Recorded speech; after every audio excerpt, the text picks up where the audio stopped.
हाय, good morning. आज मैं आप लोगों को बताऊंगी सन स्पॉट साइकिल और जो सौर ज्वाला होती है उसके बारे में। उससे पहले हम देखते हैं सन। तो ये हमारा सन है। अब ये जो सन है इसकी स्टडी करने के लिए इसको भी 3 पार्ट्स में डिवाइड किया गया है, जिसमें पहला ये जोन, दूसरा जोन ये है। पहले वाले ये जो बीच वाला जोन होता है इसको कहते हैं कोर, दूसरे वाले को कहते हैं रेडिएटिव जोन,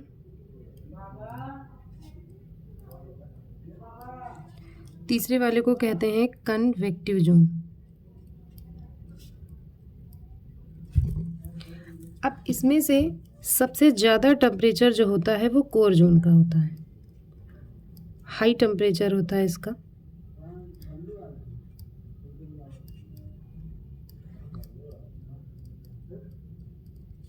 लगभग 15,000 डिग्री सेल्सियस।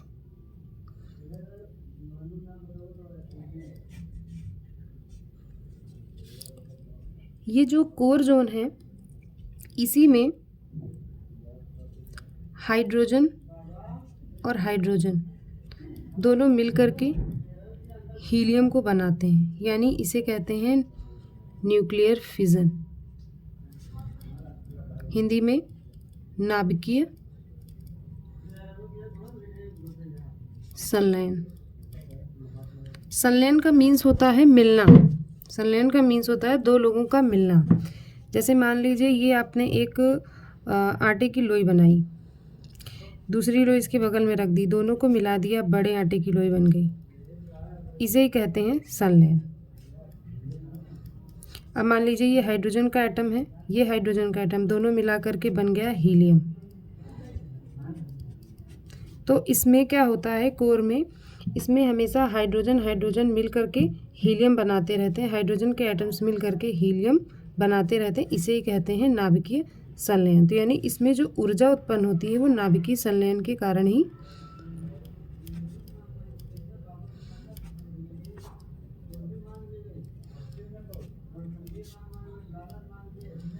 ऊर्जा उत्पन्न होती है।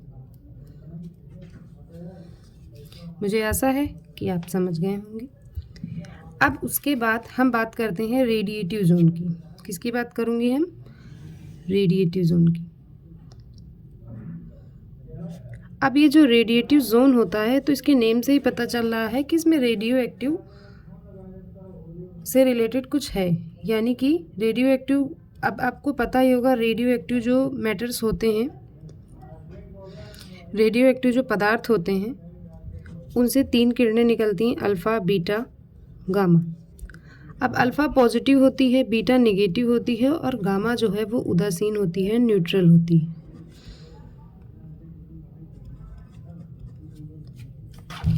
इसका द्रव्यमान बहुत ज़्यादा होता है, मास बहुत ज़्यादा होता है अल्फ़ा का, जिस कारण से इसकी गति जो होती है वो भी बहुत ही धीमी होती है। इसकी गति तेज होती है, इसकी नॉर्मल होती है, लेकिन इसकी जो भेदन क्षमता होती है वो इन दोनों की अपेक्षा बहुत ज़्यादा होती है। तो ये अल्फ़ा, बीटा, गामा, एक्सरे जो होता है, ठीक है, तो ये सारे जो रे वगैरह होती हैं वो रेडिएटिव जोन में होती हैं। अब हम बात करते हैं कन्वेक्टिव जोन की।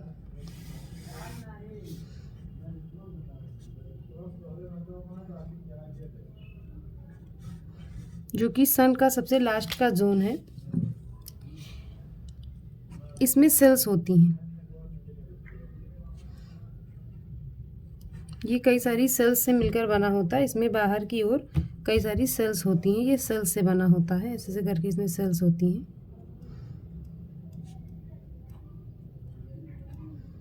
जिन्हें कहते हैं सोलर सेल्स।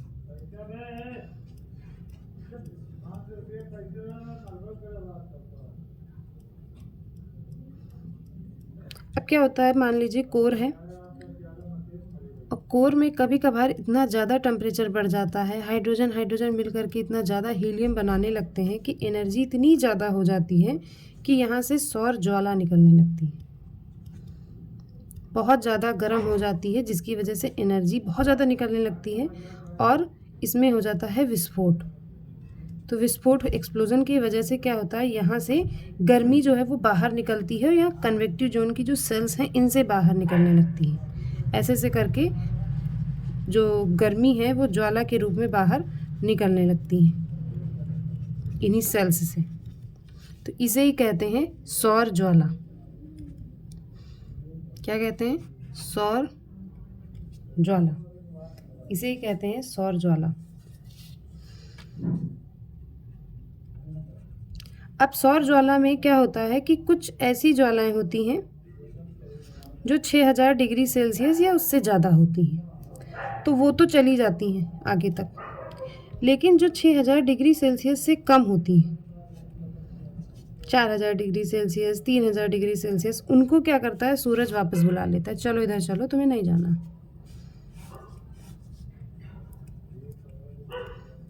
उनको वापस बुला लेती है।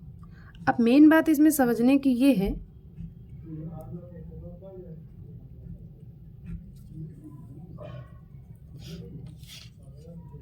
तो ये 6000 डिग्री सेल्सियस वाली तो चली जाती हैं, लेकिन जो 4000 डिग्री सेल्सियस वाली जो सौर ज्वाला होती हैं वो नहीं जा पाती क्योंकि उन्हें सन बुला लेता है। तो ये जब आती हैं तो ये इसी सेल से अंदर नहीं जाती हैं, ध्यान दीजिएगा, इसी सेल से अंदर नहीं जाती हैं, बल्कि ये जो खाली जगह आपको दिख रही है, ये खाली जगह, ये खाली जगह, ये वाली खाली जगह, इससे जाती हैं। इससे एंट्री यहाँ के जरिए यहाँ जाती है जगह पे। तो क्या होता है, अब यहाँ से जो निकली हुई हैं सौर ज्वाला वो 6000 डिग्री सेल्सियस से निकली हुई हैं, यानी कि निकलते जा रही हैं। लेकिन जो वापस आने वाली सौर ज्वाला है वो ये इसका डिग्री कम रहा होगा तभी वो यहाँ वापस जा रही हैं। तो क्या होता है, अब इसके यहाँ से निकलने वाली जो सौर ज्वाला है वो अधिक तापमान वाली होती हैं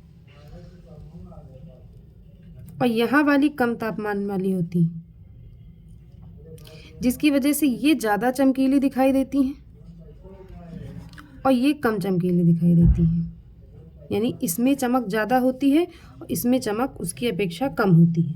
तो जाहिर सी बात है, मान लीजिए कोई एक व्यक्ति गोरा है,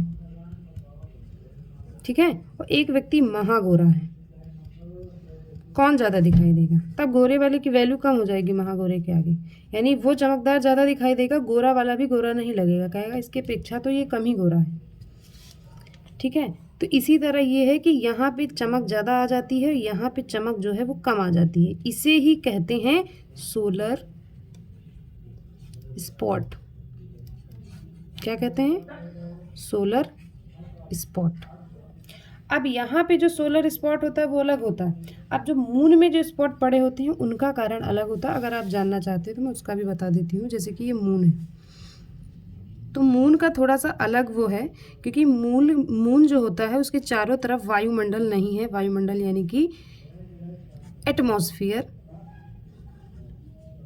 इसके चारों ओर कोई भी एटमॉस्फेयर नहीं है, जिसकी वजह से यहाँ पे उल्कापिंड आते जाते हैं, ठीक है। और उल्कापिंड आते जाते हैं और खूब टकराते हैं और टकरा करके यहाँ पे गड्ढा कर देते हैं, ठीक है। इसी वजह से, और जब हम लोग दूरी से देखते हैं तो यही जो गड्ढे वाली जगह है वो हम लोगों को ब्लैक दिखती है। तो कहते हैं कि चांद में भी दाग होते हैं, ठीक है। तो ये में दाग के रूप में दिखाई देते हैं, तो ये मून स्पॉट होता है। तो मून स्पॉट का कारण अलग है, वायुमंडल का ना होना, लेकिन सोलर स्पॉट का कारण अलग है, सन स्पॉट। सोलर स्पॉट भी बोल सकते हो, सन स्पॉट भी बोल सकते हो। सन स्पॉट जो है वो अलग है, ठीक है। तो ये वापस चली जाती है। अब ध्यान दीजिएगा जरा एक चीज का,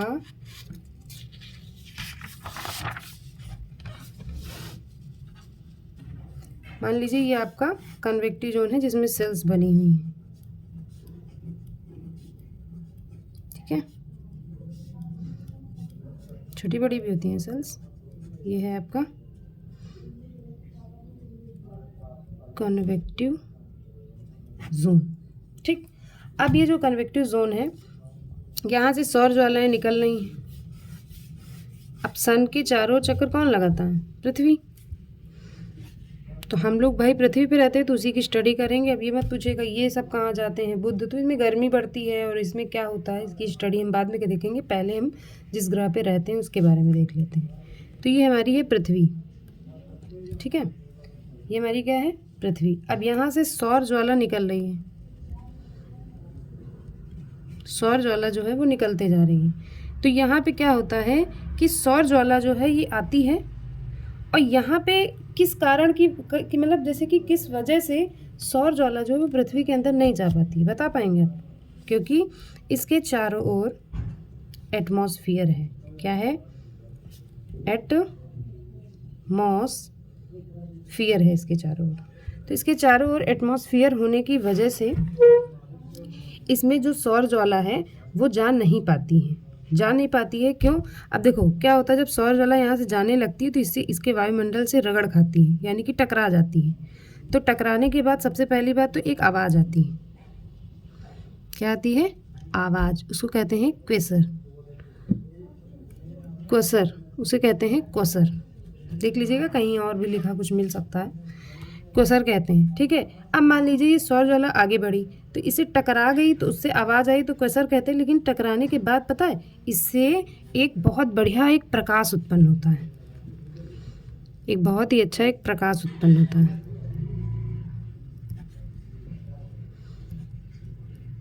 उसको कहते हैं, उसे क्या कहते हैं? अरोरा। क्या कहते हैं? अरोरा, ठीक है। अब ये प्रकाश यहीं तो जाता नहीं है, यहाँ भी जाएगा, यहाँ भी जाएगा, यहाँ भी जाएगा, यहाँ भी जाएगा, जाएगा ना। तो अब ये जो जाता है, अब इसकी स्टडी में यहाँ करते हैं। ये देखिए ये हमारी क्या है? पृथ्वी, ठीक है, अर्थ है हमारी। अब इसको हम 0 डिग्री सेल्सियस में बांटते हैं। आपको पता ही होगा ये है नॉर्थ हेमिस्फीयर और ये हमारा है साउथ हेमिस्फीयर, ठीक है। अब ये जो यहाँ से सौर ज्वाला इधर जाती है उत्तरी गोलार्ध की ओर, नॉर्थ हेमिस्फीयर साइड, तो इसे कहते हैं अरोरा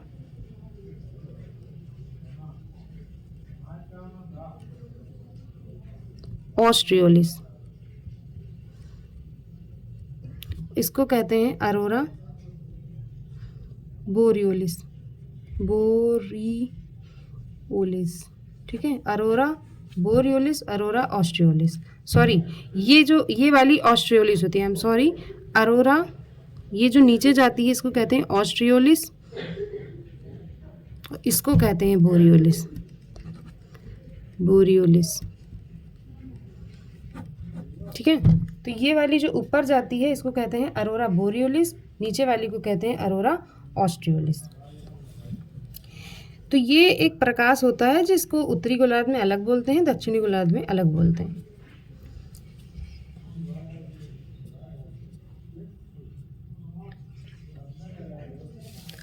अब यहाँ पे ये जो सोलर स्पॉट बनता है तापमान कम की वजह से, मान लीजिए हम इसको देख रहे हैं, ये जो एक सन स्पॉट बनता है,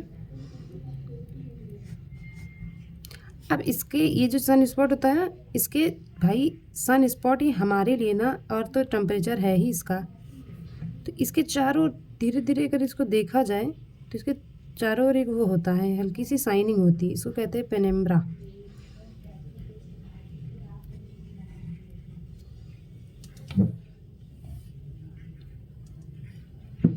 ठीक है। अब हम बात करते हैं सन स्पॉट साइकिल की। किसकी बात करेंगे? सन स्पॉट साइकिल की। ये हमारा सन है। सन स्पॉट साइकिल बहुत इजी है। ये 0 डिग्री सेल्सियस में हमने इसको बांट दिया, 0 डिग्री में बांट दिया, सॉरी। ये हमारा लास्ट वाला रेडिएट कन्वेक्टिव जोन है,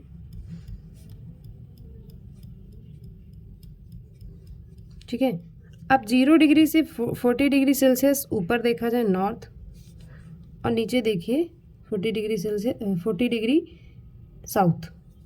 तो 0 डिग्री से 40 डिग्री जाने में और वापस आने में लगा समय जो होता है उसे ही कहते हैं चाहे वो साउथ से है चाहे वो नॉर्थ से है। अब इसे ऊपर जाने में लगता है 5.5 ईयर, इसे आने में भी लगता है 5.5 ईयर। तो अब इतने समझदार हैं, 5.5 + 5.5 = 11 ईयर। ठीक है, तो इसे ही कहते हैं सोलर स्पॉट साइकिल। तो 1 सोलर स्पॉट साइकिल बराबर होता है 11 ईयर, यानी अब शायद 24वां चल रहा है। 23 सोलर स्पॉट साइकिल हो चुके हैं, 23 सोलर स्पॉट साइकिल्स जो हैं वो हो चुके हैं, 24वां अब चल रहा है। पता कर लीजिएगा इसके बारे में पूरा हो गया कि नहीं। तो ये अब देख लीजिए, ये पढ़ा आपने भी। सन का और भी चीज़ें हैं, फोटोस्फेयर, क्रोमोस्फेयर, कोरोना जो सबसे लास्ट वाली होती है, लेकिन ये जो है वो ज़्यादा पछता है थोड़ा सा। इसको देख लीजिए, ये देख लीजिए, ये देख लीजिए।